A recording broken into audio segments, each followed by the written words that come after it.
Noong July 6, Sunday, umattend kami sa isang movement entitled Ako Naman Muna, na ang focus ay self-love, self-care at personal growth. Well, I'm happy with the turnout actually. This is something that we want to share to people. Taking good care of yourself first. And eventually, from then, it spreads out.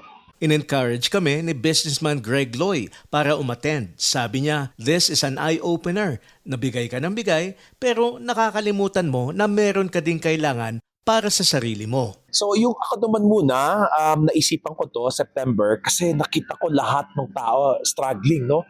Mentally, depression is real.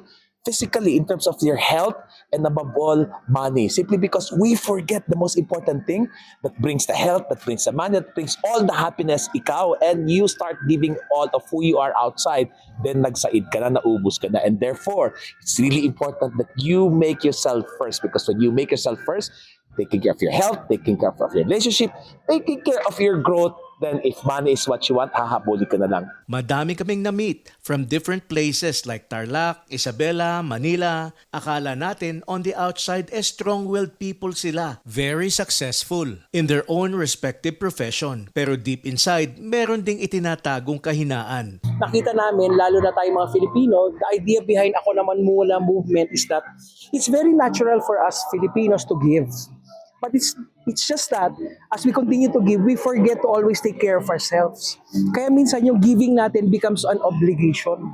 Sometimes it goes against the normal culture na dapat others muna, until ikaw depleted. Sa aming pagpunta, isang lesson ng aming napag-aralan dito. Before you learn to love others, first you have to love yourself. Emil Peredo, Umaarangkada sa Baguio.